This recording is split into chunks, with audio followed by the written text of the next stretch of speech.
Hi. നമ്മളൊക്കെ ഒരുപാട് ആഗ്രഹങ്ങളുള്ള മനുഷ്യരാണല്ലേ. നമ്മൾ ഒരുപാട് അതിന് വേണ്ടിയിട്ട് നമ്മൾ പ്രാർത്ഥിക്കുന്നുണ്ട് അല്ലേ. ആ കാര്യത്തെക്കുറിച്ച് നിരന്തരം നമ്മുടെ ജീവിതത്തിലേക്ക് വരണമെന്ന് നമ്മൾ വിചാരിച്ചിട്ട് വളരെ ഡീപ്പായിട്ട് നമ്മൾ ആ കാര്യത്തെപ്പറ്റി ചിന്തിക്കുന്നുണ്ട്. പക്ഷേ നിർഭാഗ്യവശാൽ നമുക്കത് സാധ്യമാകുന്നില്ല. എന്താണെന്ന് വെച്ച് കഴിഞ്ഞാൽ നമ്മൾക്ക് നമ്മുടെ ജീവിതത്തിൽ ഉള്ള കാര്യങ്ങൾക്ക് നമ്മൾ നന്ദി പറയാനായിട്ട് റെഡിയല്ല എന്നുള്ളതാണ്. നിങ്ങളൊന്ന് ചിന്തിച്ച് നോക്കൂ. നിങ്ങൾക്ക് വലിയ വീടില്ല, കാറില്ല അല്ലേ.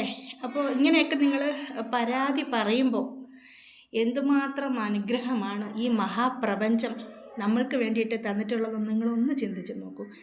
എക്സാമ്പിൾ പറയുകയാണെങ്കിൽ നിങ്ങളുടെ കാഴ്ചശക്തി, നിങ്ങളുടെ കേൾവി ശക്തി, സംസാരശേഷി, നിങ്ങളുടെ ഓരോ ആന്തരിക അവയവങ്ങൾ, നിങ്ങളുടെ ഹൃദയം 24 മണിക്കൂറും നിങ്ങൾക്ക് വേണ്ടിയിട്ട് പണിയെടുത്തുകൊണ്ടിരിക്കുകയാണ് അല്ലേ. ഇപ്പോൾ നിങ്ങളുടെ പക്കലുള്ള ധനം, നമ്മൾ ദിവസേന കഴിക്കുന്ന ആഹാരം, അത് നമ്മളിലേക്ക് വരാൻ കാരണമാകുന്ന ഓരോ സാഹചര്യങ്ങൾ, നമ്മൾ കുടിക്കുന്ന ശുദ്ധജലം, നമ്മൾ ശ്വസിക്കുന്ന വായു, ഇതൊക്കെ ഈ വായു എന്നൊക്കെ പറയുമ്പോൾ ഇത് മനുഷ്യൻ നിർമ്മിച്ച സംഭവമൊന്നുമല്ലല്ലോ അല്ലേ.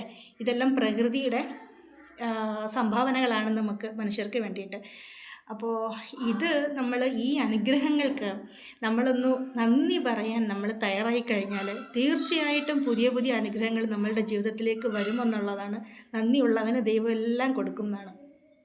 എന്നും രാവിലെ എഴുന്നേറ്റ ഉടൻ ഒരു 10 മിനിറ്റ് നിങ്ങളുടെ വീടിൻ്റെ മുറ്റത്തോടു കൂടി നിങ്ങൾ നടന്നിട്ട് നിങ്ങൾക്ക് കിട്ടിയ അനുഗ്രഹങ്ങൾ നിങ്ങൾ പറഞ്ഞ് റിപ്പീറ്റ് ചെയ്ത് നിങ്ങൾ പറയുക. ഒരു 10 മിനിറ്റ് പറയുക.